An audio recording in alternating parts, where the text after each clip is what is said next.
बहुत ही सत्कारयोग आज की सभा के अध्यक्ष चरण सिंह जी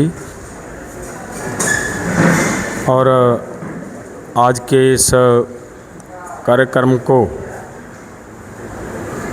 नेपरे चढ़ाने के लिए जिन पदाधिकारियों ने काम किया और जो किसान आज यहाँ पहुँचे हैं, मेरे नेता साथी,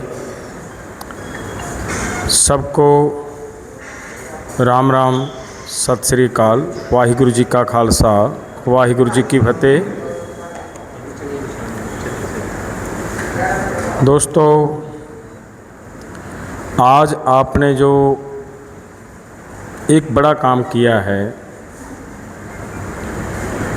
आज का दिन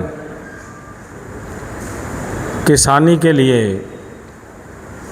सच में ऐतिहासिक दिन है, क्योंकि जब से मैं देख रहा हूँ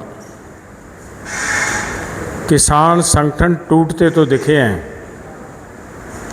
लेकिन किसान संगठनों का एक दूसरे में विलय होते कभी नहीं देखा। जब कोई एक संगठन अपने आप को ख़त्म करके दूसरे संगठन में मिलता है तो उस संगठन के एक एक पदाधिकारी, एक एक वर्कर, एक एक नेता की वो एक तरह से कुर्बानी देने के बराबर होता है। वो छोटी बात नहीं होती।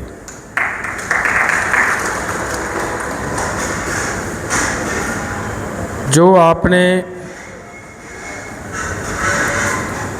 भारतीय किसान यूनियन एकता सिद्धूपुर के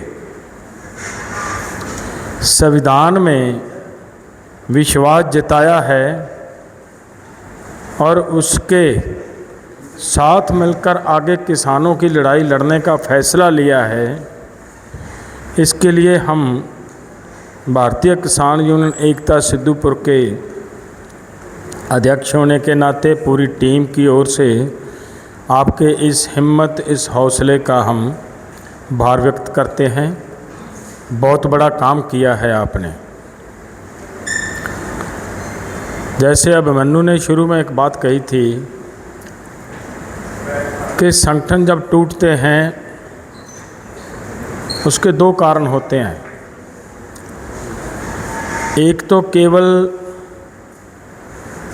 पद की लालसा की वजह से संगठन टूटते हैं, या फिर संगठन टूटते हैं विचारधारा की वजह से।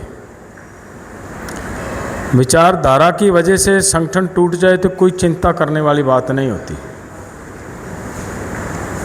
किसके क्या विचार हैं, कोई क्या चाहता है। जैसे मैं आपको ध्यान में लाऊं एक बात, क्योंकि ये बात हो सकता है सभी साथियों को इस बात की जानकारी ना हो। जब 2020-21 का आंदोलन लड़ा गया है, उस समय मैं जो एसकेएम की एक 9 मेंबर कमेटी हुआ करती थी, 9 मेंबरी कमेटी हुआ करती थी, वो एजेंडा तय करती थी कि आज का कल की बैठक का एजेंडा क्या होगा, किस पे चर्चा करनी है, उसको कैसे आंदोलन को आगे बढ़ाना है। मैं उस कमेटी का मेंबर था और पूरे देश के किसानों का वो संगठन था। और 9 मेंबर कमेटी जो हाई पावर कमेटी है उसका मैं मेंबर हूँ, और उससे ज़्यादा बड़ा पद क्या हो सकता है किसानों के बीच।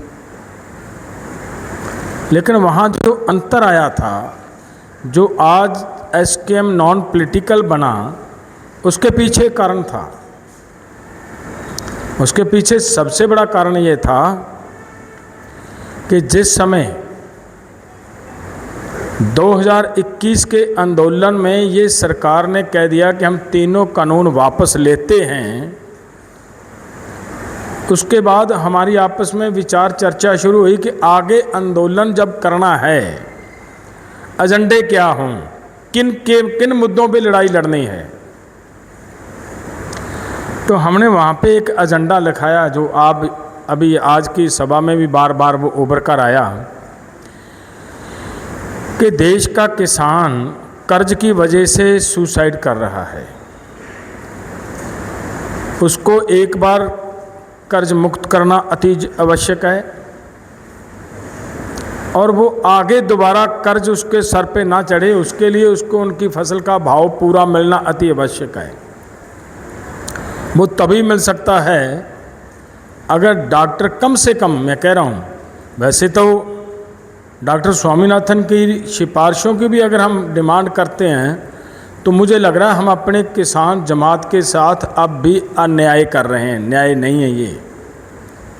न्याय इस बात में है कि किसान को उसकी फसल का भाव प्राइस इंडेक्स जो 1967-68 में बना था उस हिसाब से मिलना चाहिए।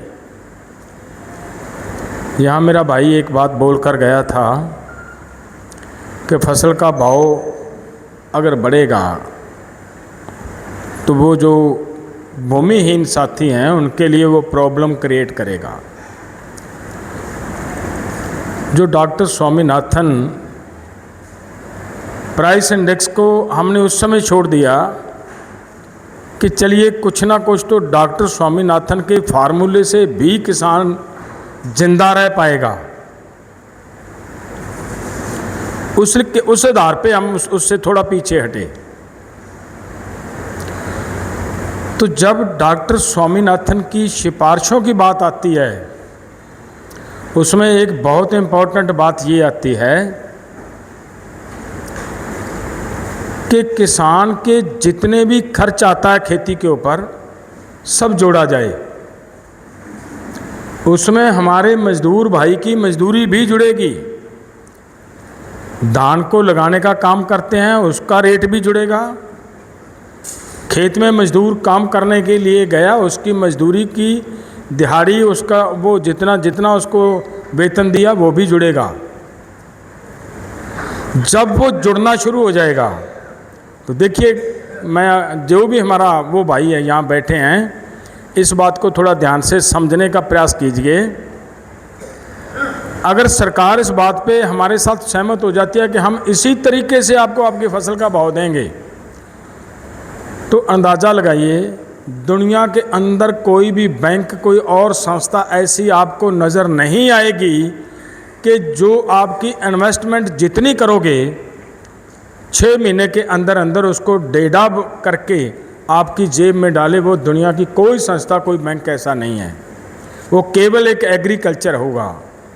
और मजदूर भाई को दी हुई मजदूरी, जब हम आज 500 रुपया दिहाड़ी देते हैं, 400 रुपया दिहाड़ी देते हैं, अगर MSP तय होते समय डॉक्टर स्वामीनाथन का फार्मूला लागू होना शुरू हो जाए तो अब कितना मिलेगा?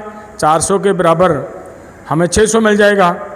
अगर मजदूर की दिहाड़ी 1000 रुपया हो जाती है तो हमें 1000 की बजाय 1500 रुपया मिलेगा। हमें तो 500 रुपया आपको दिहाड़ी का पैसा देने से 500 रुपया और एक्स्ट्रा मिलेगा। हमें क्या दिक्कत है कि हमारे मजदूर की दिहाड़ी क्यों ना बढ़े भाई?